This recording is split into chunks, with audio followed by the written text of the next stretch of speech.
Well, good morning. My name is Tom. I come to you from the Rustic log cabin in Northern Maine. Welcome to my woodshed this morning. I don't have coffee. It's a working morning out here. I'm filling up the wood box on the porch. I can put, I put a pile there 4 feet by 4 feet on the side of the porch, and that's enough to do me for most of a week. But it was 5 below zero this morning. Winter has finally arrived here at the cabin.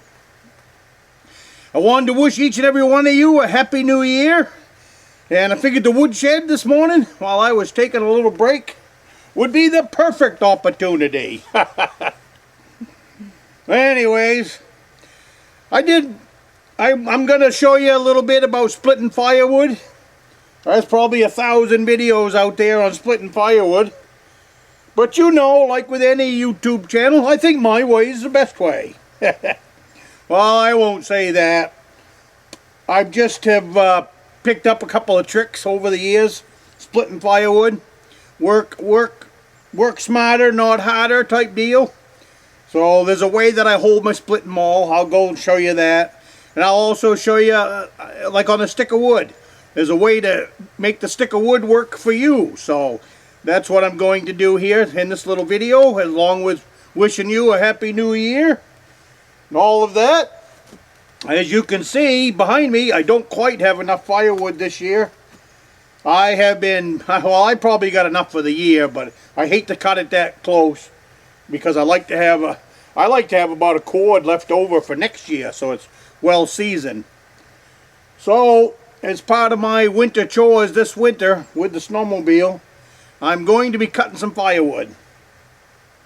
At least one day a week I will devote to cutting firewood. I already got some trees that are down, and you know, they're laid up in other trees, so they're off the ground. So those ones are well seasoned. What I do when a tree falls from the wind, as soon as I spot it, I cut the stump off. Because when that tree is laying there hooked to its stump, it's still sucking up moisture. And that water in the tree will cause it to rot and decay faster. So by cutting the stump off, I cut off the water supply, and now that tree will dry out and season much faster for me. So that's just, maybe we'll call that the tip of the day. If you see a tree down on your property, cut the stump off if you plan on using it for firewood.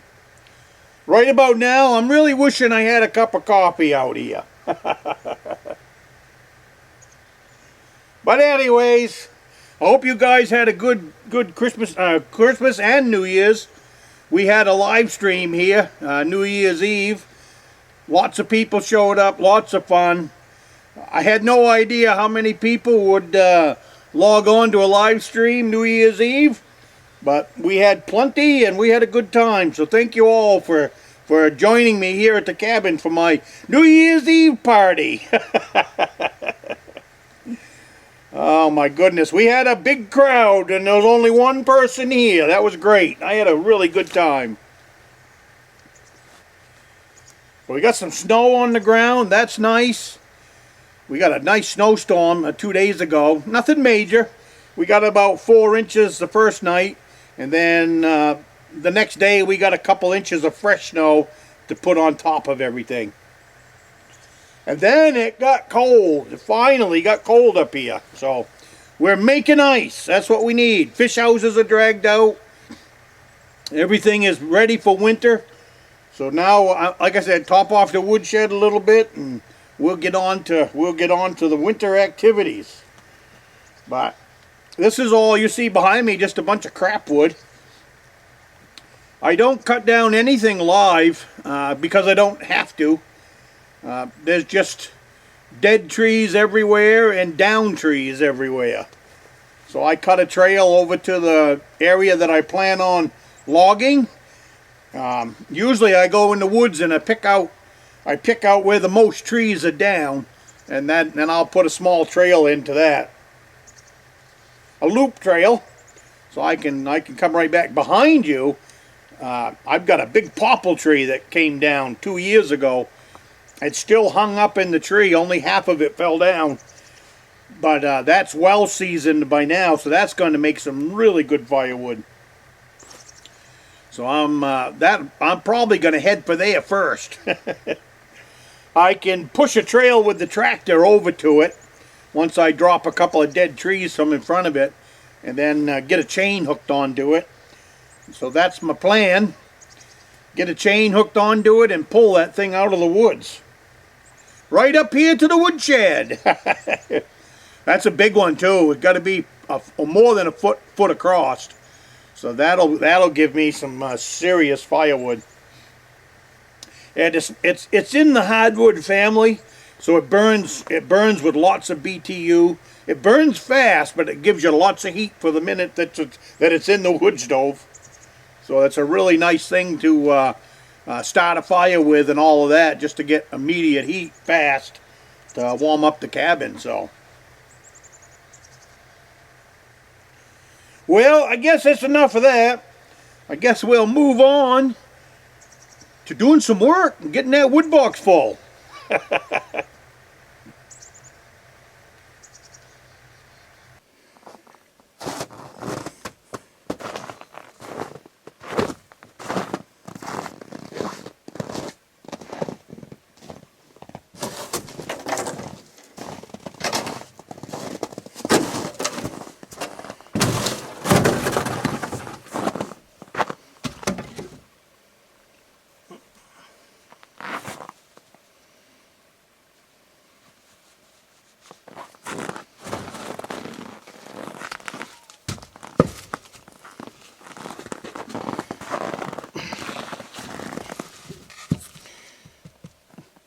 Easy to split wood when you look at a stick of firewood. What you want to do, this one is a little difficult to figure out. This one will be easier.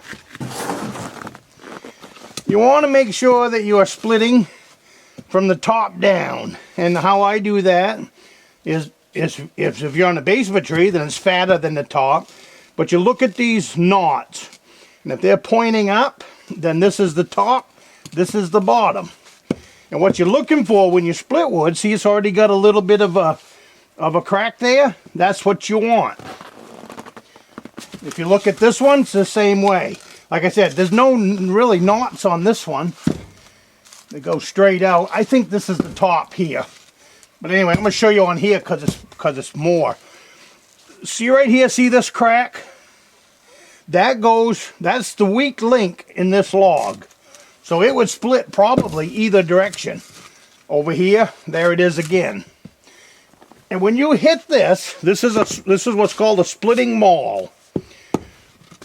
When you split wood, you don't come down straight, because you're losing a lot of your splitting of power. When you swing and you hit, you don't want a lot of an angle, but a little bit of an angle when you actually split. And what that's going to do is that's going to force this side away, and this splitting maul is going to just drive right down through. It'll split this way, straight down, but it's a whole lot easier if you give it just a little bit of an angle when you split. And don't aim for the center. You want to aim for right here. If you aim over here, what will happen is the wood will split, but your handle will hit the block of wood. And that's how you break a maul handle or an axe handle or anything. So you want to hit for this area right here. This has got too much to still split. So by hitting right here and this crack, you have got the weak link to making that log fall wide open. Just like that. And then from here, same deal. I always look for the crack because it's a whole lot easier to split it.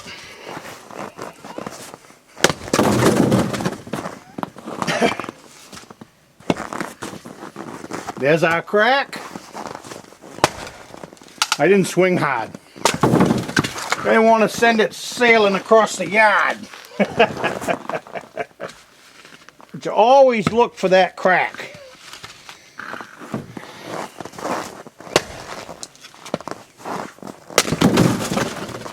And that is how you split firewood.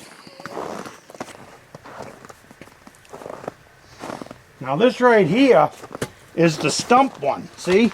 I cut the tree down. These ones split the hardest. For whatever reason. But the same deal. Look for the crack that's in there. And then try it. What you want to stay away from is trying to cross split a knot. Splitting knots in softwood is really tough to do.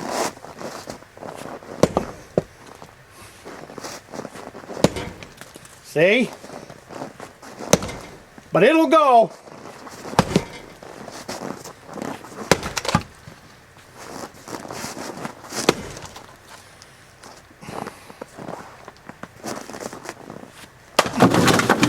Told you. For whatever reason, that stump cut is really tough to split.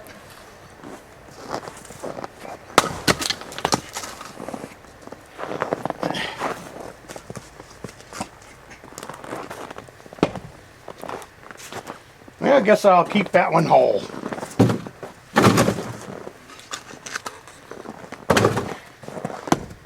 Angle this just a little bit and hit it right there. And don't look at this. Don't watch this as it's coming down. And your hands, just look right at that spot and your body will do the rest.